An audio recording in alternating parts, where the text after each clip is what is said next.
how, first of all, do you practically apply forgiveness?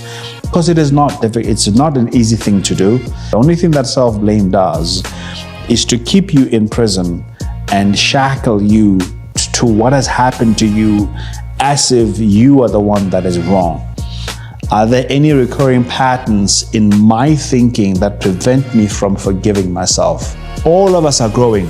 And in the process of growth, we're going to make mistakes. You teach others how to treat you by the way you treat yourself and by the things you allow them to do to you without any consequence.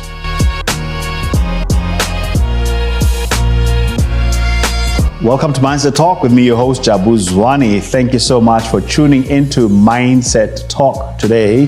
Once again, Mindset Talk is a podcast that helps you to understand what are mindsets, how do mindsets form, what is the function of mindsets in our lives, and how can you best create the types of mindsets that you need to build the life that you want.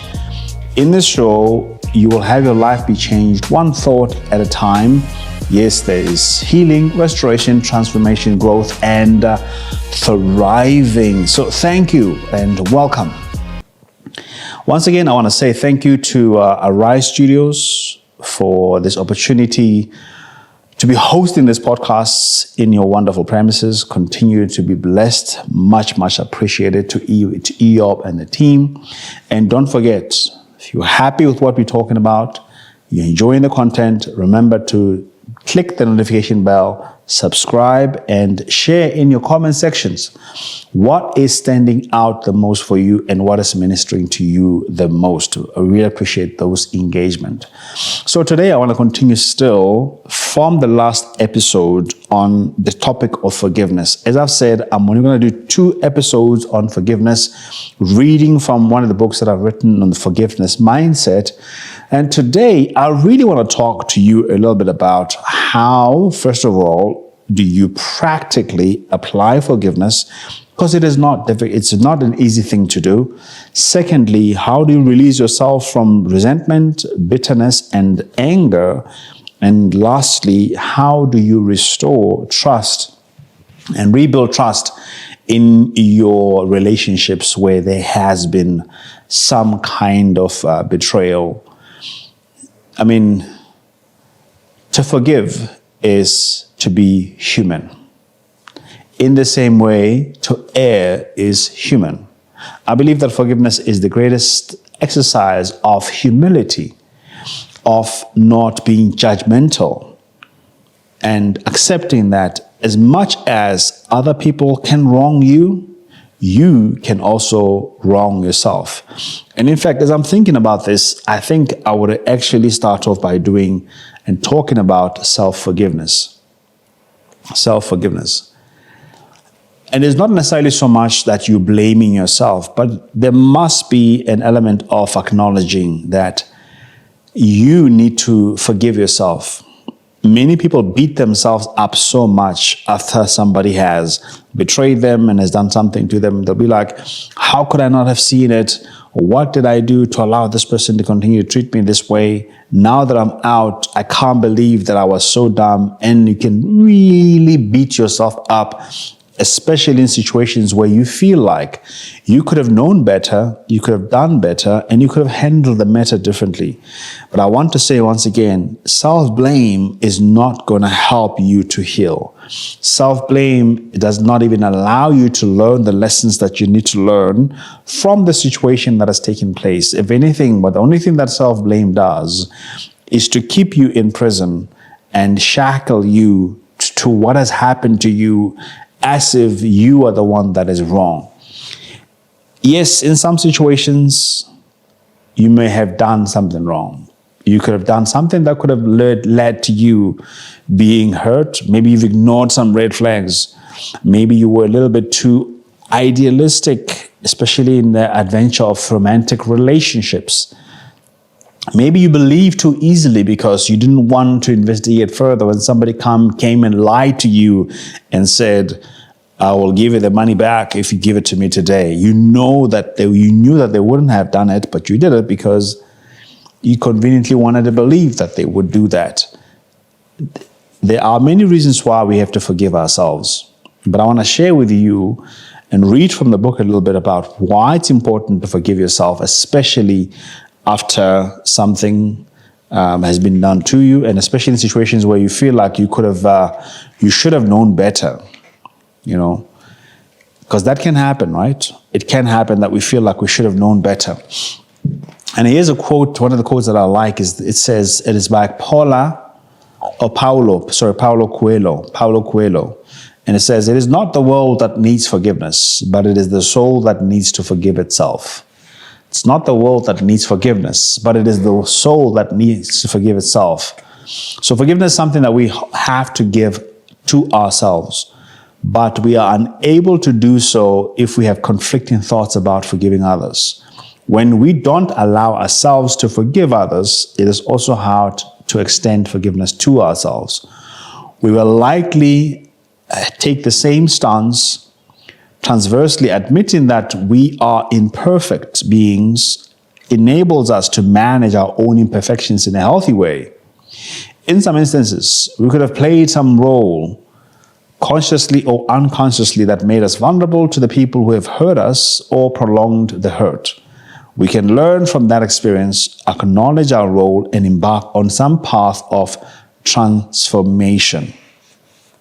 So, the starting point of self-forgiveness is self-awareness. So I'm reading different parts. I'm not going through the book as a whole.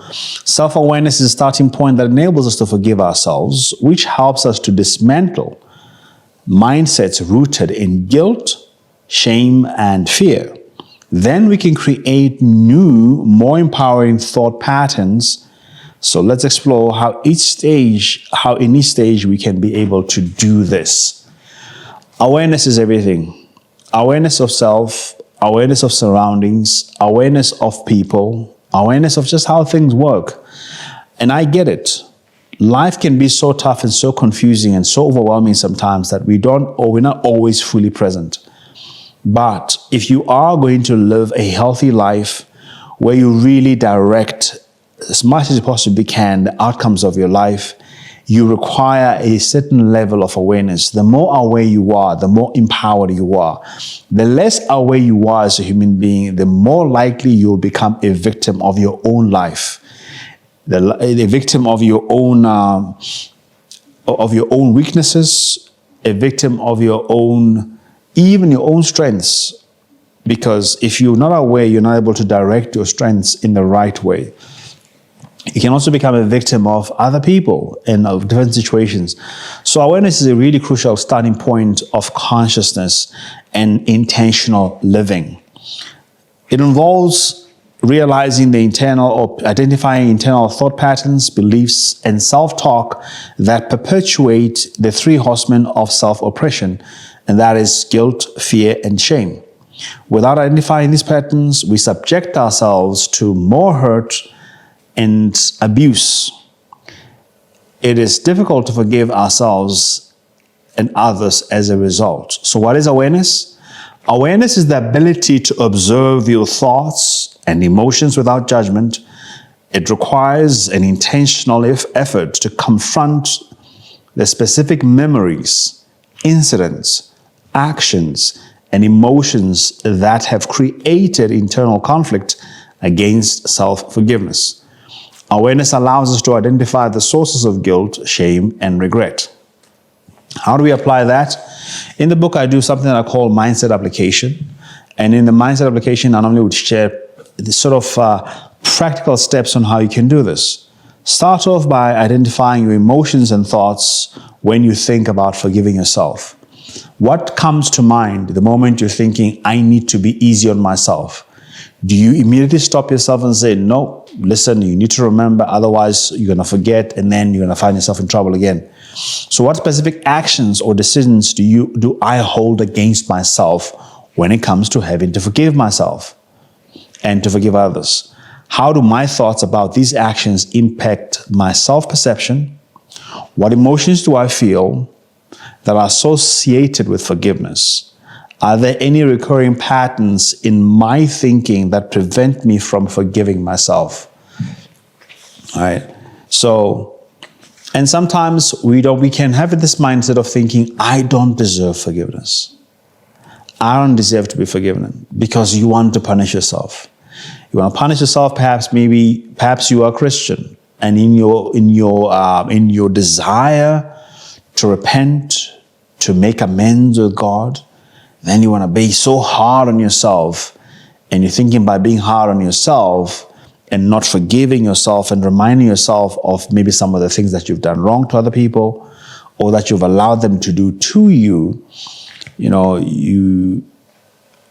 blaming yourself and you're taking the responsibility for that. So it is important that we learn to shift from guilt to growth. How do we do that? And guilt is this awareness of your moral inadequacy. So when I talk about the three horsemen of self-oppression, shame, guilt, and fear, shame is that overall understanding of not meeting a standard, that you don't think that you meet any standard. Whether the standard is the standard of beauty, the standard of success, the standard of worth or value, that there's something within you that you feel like it does not meet the standard of intelligence or whatever it is. You're looking down on yourself, and then you think that it's okay for others to look down on you, and you allow others to oppress you and to hold you down because you don't think that you're good enough. And that's what shame does. Shame will always make you feel like you don't deserve. You don't deserve better. You don't have to deserve the best. You don't deserve to live the best life ever possible. What do you need to do and then, sorry, I spoke about guilt. Let me talk about then fear. And fear is an overwhelming sense of not having enough ability, insufficient ability to protect yourself or your loved ones, ability to do and to create for yourself the life that you want. You don't have enough skill, you don't have enough power, you don't have enough resources. And as a result, you fear what would happen if anything goes wrong, because you don't have enough to protect yourself or to prevent anything wrong from happening. That's what fear is. And that's why it leads to anxiety, because it always then takes you into the future, and you begin to imagine, if anything went wrong right now or later in the future, would I be able to protect myself? What's going to happen of me? What's going to happen with my family? What's going to happen with my children? What's going to happen with my job? What's going to happen with my relationship? And fear quickly, it catapults you into anxiety. And anxiety then very, very quickly can connect to the past, making you feel more depressed when you feel like there's nothing you can do about the past and nothing you can do about the future. And then you fall into that depression. So guilt is a mindset that is based on our moral character, as it is built by our principles and beliefs. When we are guilt averse, we will find it difficult to acknowledge our wrongs. This makes it hard for us to admit our culpability, or that we could have prevented abuse, or that we could have prevented certain negative behaviors against us. Conversely, when you're stuck in a guilt-driven mindset, we are vulnerable to self-condemnation. Meaning that we can say, I don't deserve, condemnation in the Christian sense is the following. Condemnation is when you're not allowed to sit in the front because you've sinned.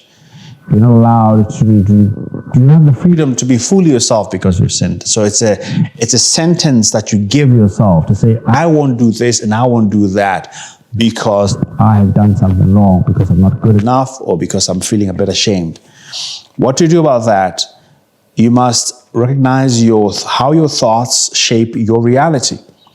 A mindset dominated by guilt often results in actions that reinforce self-esteem, that reinforce low self-esteem and condemnation. For instance, you may overcompensate in relationships, avoid responsibility, or internalize every mistake as a confirmation of your inadequacy. So what do you need to then ask yourself are some questions. How long has your behavior been shaped by guilt up until this point? And how can you cultivate healing and self-compassion so that you can release yourself from the grip of guilt? It's very, very difficult, especially for parents when it comes to parenting. We feel guilty all the time about parenting our kids. We're asking ourselves all the time, are we making a mistake? Are we raising them to be independent, or are we crippling them? There's never a time where you're thinking to yourself, my goodness, I'm doing a smashing job as a parent. And so guilt can really riddle you, especially cripple you, especially in a situation where something has gone wrong. All right? Let me go on to shame. And shame is really, as I've said, it is based on how you perceive yourself, who you think you are. Shame tends to then attach whatever wrong that you did to your identity, and you start naming yourself accordingly. It's the belief that you are inherently flawed or unworthy. It's true that we are inherently flawed, but unworthy, no. In making it extremely difficult to forgive ourselves, shame convinces you that it convinces us that our mistakes are our identity, shaping our self-esteem negatively, leading to feelings of unworthiness. The impact is that when someone shames you, or rather when shame dominates your mind, forgiving yourself feels impossible because you see your actions as proof of inherent unworthiness. To overcome shame, you must separate your identity from your actions. Recognize that you may have made mistakes, but they do not define who you are. Don't let mistakes define who you are. Don't ever receive a negative label in defining your identity based on whatever you've done. All of us are growing. And in the process of growth, we're going to make mistakes. We're not always intentionally out to go and mess up and screw our lives and screw other people's lives up. But that happens.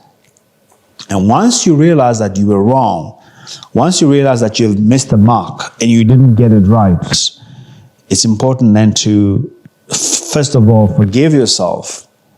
It's also then important to go and ask for forgiveness from other people. And if the person does not want to forgive you, especially once you've acknowledged what you've done wrong, and once you've acknowledged that you could have done things differently, and you've done what you believe is right by them as far as asking for forgiveness, if they don't want to forgive you, don't beat yourself up. Let them do. It's totally up to them. Remember in the first episode, we talked about how to forgive the person. It's another story now when you are the one that has done something wrong and you now need to be forgiven. The same steps do follow and you got to do those steps. But it still is totally dependent on the other person to accept your apology, to forgive you, and to open themselves up to a potential restoration of the relationship. If they don't want to do that, it's totally okay, but do not beat yourself up about it. All right? And then, of course, fear as a barrier to forgiveness. Fear underpins, to self-forgiveness rather, fear underpins both guilt and shame, often acting as a protective mechanism that keeps you from embracing vulnerability. Whether it's the fear of repeating mistakes or the fear of judgment from others, this emotion makes self-forgiveness feel dangerous. All right? Because we're afraid of embracing fear because we're thinking vulnerability. If I'm vulnerable, then I can be hurt again. All right, so what is the impact of fear on self-forgiveness again? Fear stops you from forgiving yourself by convincing you that it is safer to remain in the cycle of guilt and shame than to face uncertainty of forgiveness. And to overcome this, you must confront the fear head on, recognizing that while forgiveness requires vulnerability, it is also a necessary step toward healing and self-compassion. So the one thing, just to close this off, I would say, as far as some reflective questions, here are a few of them. Did I have all the knowledge and experience I needed to make a better decision at the time that I did something wrong? Because we don't think about that, right? Practically speaking. Sometimes we make mistakes because we are young, because we lack knowledge, we lack intellectual capacity, we lack spiritual capacity, we lack physical and even emotional, capacity. We can say maturity rather. Maybe the better word is maturity. Spiritual maturity, mental maturity, physical maturity. We don't have that. And in that case, because you're a human being, the likelihood is that you're going to make some mistakes. And it is important then that you forgive yourself if that does happen. The second question is, how did my emotions, or my emotional, mental, and or situation limitations affect my choices? And lastly, can I extend grace to myself knowing that perfection is unattainable? I mean, this happens a lot. People would say, I'm a perfectionist. Really? When have you ever done anything perfectly? I think what we were trying to say is that we are, the word that I like to use is excellentists. Like we love to do things in excellence, achieve excellence. But excellence, again, is a very subjective term. To say that something is perfect, it is to mean that it lacks absolutely nothing. But to say that something is excellent, we also do understand that it is a subjective perception. So it's important for us, yes, to aim for excellence, but not so much to aim for perfect, because perfect doesn't exist. As human beings, we are far too limited, far less knowledgeable to reach some state of perfection. It doesn't work that way. No matter how amazing you are, you may think that you are perfect. You're perfect just the way you are, but the mirror doesn't say, or the way you speak, or whatever you do says, otherwise. Doesn't always reflect that way. Now, let me quickly then rush off as I close off to releasing ourselves from these factors here. Let me just talk about what are some of the practical tools. If you're really having to go through it and something horrible has happened, journaling can help. When you use journaling, you start with honesty. Write openly about how the offense made you feel. Don't hold back. Don't hold back. Say it. Write it all down and let the gory details come out and cry it all out. And this is a space to express everything that you've been carrying. Write about the pain, the anger, the disappointment, or any other emotions that come up even as you're going through this. Reflect on the impact, right? Write a letter of forgiveness. I have a prayer of forgiveness at the end of the book here, but write a letter of forgiveness. Write it to somebody that you care about. Even if you never send it, writing a letter to the person who hurt you can be a powerful act of release. And in this letter, express how you feel, but also make the conscious choice to forgive. You might not feel ready, but by writing it down, you take the first step toward letting go. Write it down. And some of the questions that you got to think about is, what are some of the specific actions or words that caused deep hurt, and how did they affect you emotionally? Because once you start to think about exactly what was done and how it affected you, you can start to see where your growth areas are. Because sometimes we get hurt because we're still young and we don't know. But sometimes of course, people are intentionally hurting us. But when you start playing some of the words that have been said, it can be helpful to see just some of your vulnerabilities and some insecurities. If you were to write a letter of forgiveness, what would you say? What emotions would you release, right? And then the second thing is prayer. As I've said, I'm a Christian, and I want to talk about it from the point of being a Christian. Prayer is an essential tool for healing and forgiveness. Forgiveness is difficult to achieve on our own, but with God's help, we can find the strength to let go of bitterness and anger. Through prayer, we invite God to work in our hearts, softening us toward those who have hurt us and empowering us to forgive. Prayer allows us to practically release the burden and hand it over to God for help. And I'm understanding that, it was quite interesting. In the Hebrew, when Christ was saying that, I forgive you, And then he said that he has the power to forgive sins. The Pharisees asked him and says, who gave you the power to forgive? Because they understood that forgiving is a supernatural act. It's not a natural act. Naturally, we want to avenge. Naturally, we want to hurt somebody, Some of the practical ways is, if you are a Christian, and even if you're not, find some scriptures about forgiveness, rehearse them so that you can be empowered to forgive. Other part about it is that you must set boundaries. Once you have forgiven and you are still going through your healing process, do not rush the process of reconciling and restoring the relationship. Sometimes you need to still keep your distance to get healed.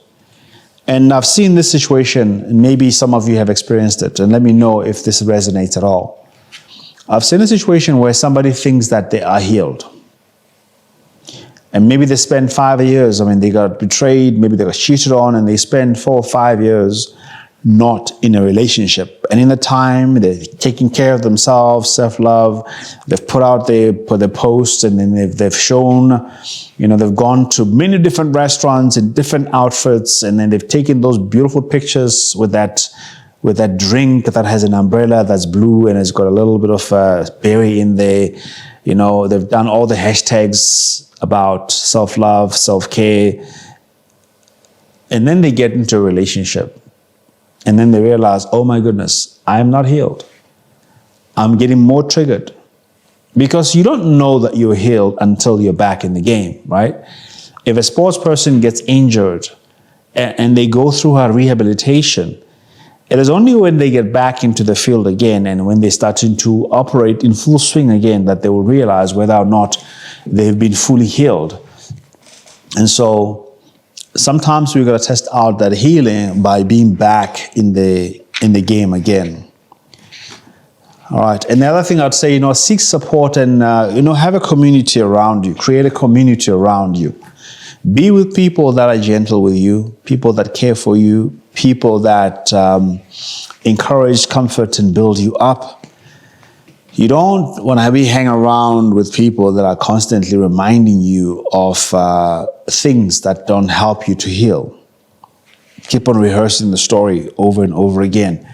You remember, and they want you to remember all the things that you should actually, ideally, not be intentionally remembering, that you should be forgetting.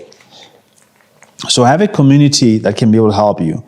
And it can either be in the form of friends, in the form of family, or even going as far as getting counseling, getting coaching, getting therapy, getting some kind of a formal intervention that can help you to heal.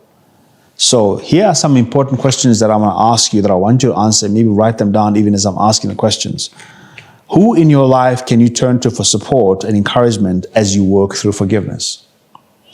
Are there any professionals such as counselors, therapists, or pastors who could help you process the pain and help you to find healing? Do you have anyone that you can invite to pray for you and with you, walk alongside you with this journey? And if not, would you consider finding someone? What are your answers to some of those questions? Are there people around you that can be able to help you? If you need counseling, you can also give me a shout about that and I can let you know what the process is. All right, we are landing the plane and we're wrapping things up here. And I want to talk a little bit more just about then how do you overcome bitterness? How do you overcome bitterness? So bitterness is more than just anger or resentment. It's a deep-seated feeling of resentment that festers over time.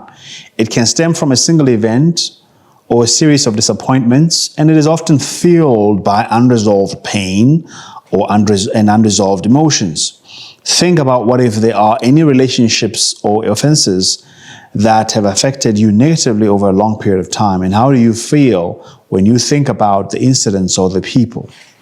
Do you get some kind of a sick stomach in your feeling in your stomach? Do you get some tension in your brain? Does your heart start to pump much faster? Bitterness is like a root that grows deeper and stronger the longer it remains undressed. Hebrews 12:15 warns us, see to it that no one falls short of the grace of God and that no better root grows to cause trouble and defile many. Once bitterness takes hold, it spreads, clouds our judgment, and prevents us from experiencing the fullness of God and the love that He has for us. So, some reflective questions again. Are there any areas in your life where you are experiencing bitterness? Are you finding it a bit difficult to get happy, to be free to be happy, to be free to be yourself because of something terrible that has happened to you?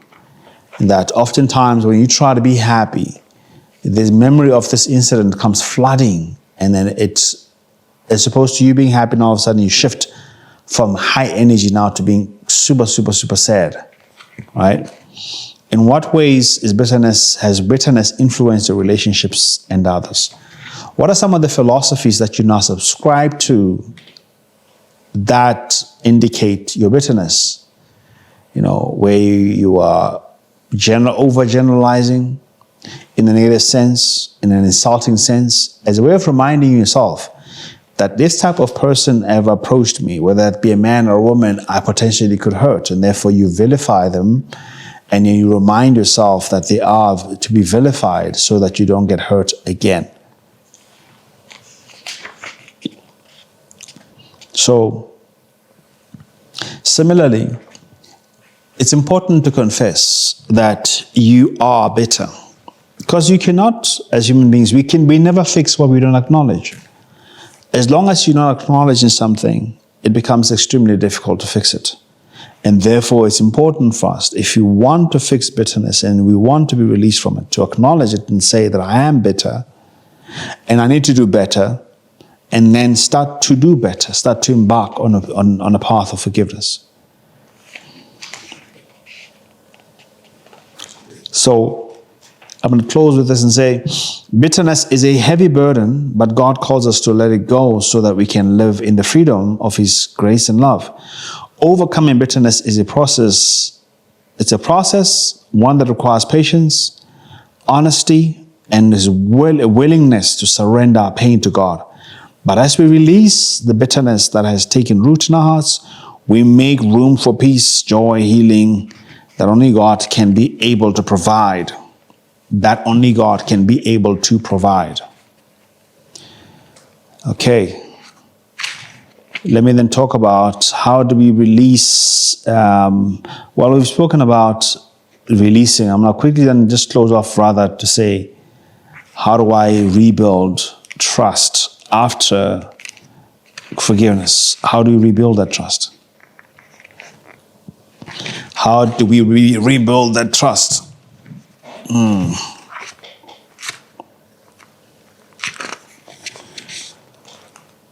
Okay. The way that we build the trust, I kind of shared a little bit about it. I don't know if it was, I think it was in the previous podcast, that as the person that is forgiving, it's important that you don't use the fact that somebody's come to you and asked for forgiveness, or the fact that you know the wrong that they've done, as a power tool, as a way for you to gain leverage in the relationship, as a way for you to control the person. And every time that they do something, you're like reminding them of what they've done. And you don't allow them to be free. You don't allow them to do what they need to get done. So that's how we can be able to let go, right? So when to rebuild and maintain those boundaries again, evaluate the relationship. It's important to assess whether the relationship is worth building. If the person who has hurt you has not demonstrated any desire to change and continues to engage in harmful behavior, it may be necessary to maintain boundaries instead of seeking to restore the trust, keeping your distance and not engaging unnecessarily.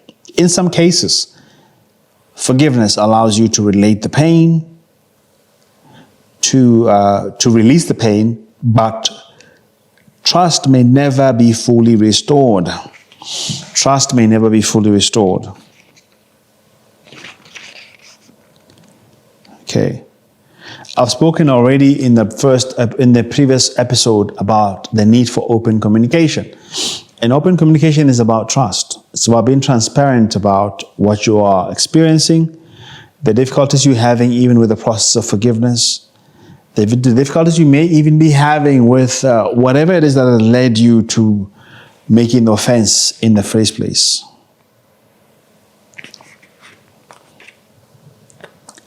The other thing that I want to say with you is this. This is how then we rebuild that trust again. Reflect on your past, express your emotions, and track your forgiveness progress. Like, where are you in this process? Do you still get hurt when you remember the incidents? Do you still get a bit flustered? Do you still get that heartbeat?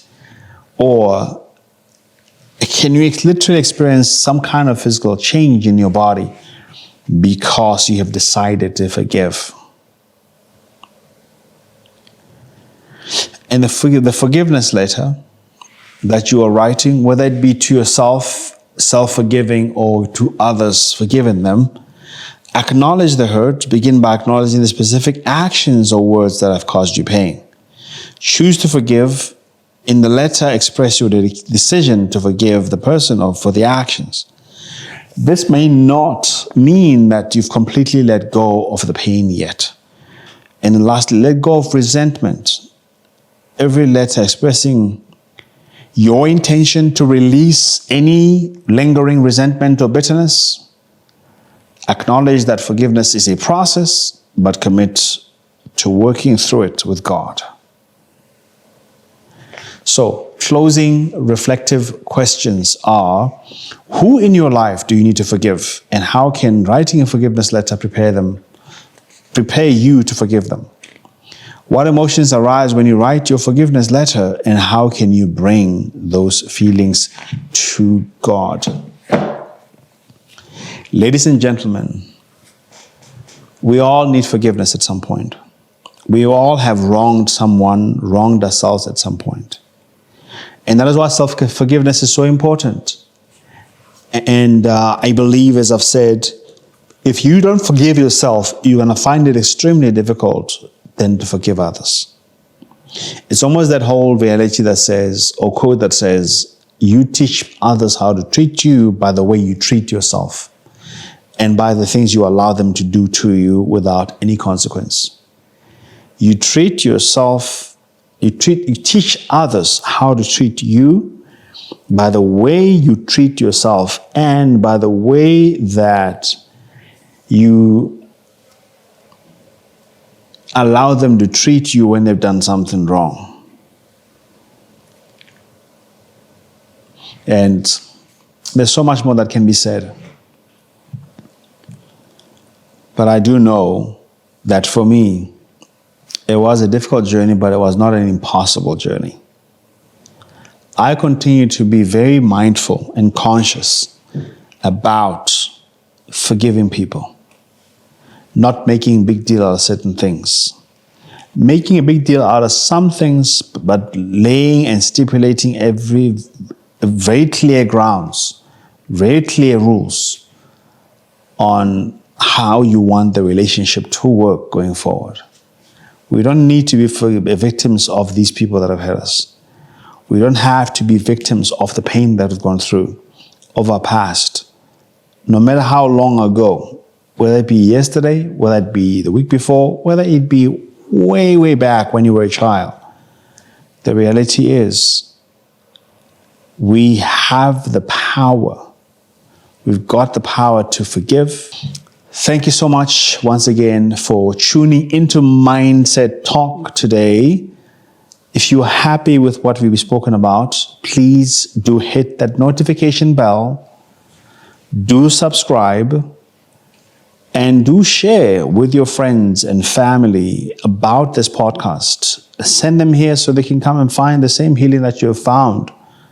Send them here so that they can be able to hear also these valuable things that have been helpful to you. And of course, it helps us to grow our channel and also helps us to reach other people who perhaps also need it to hear this and to be able to heal.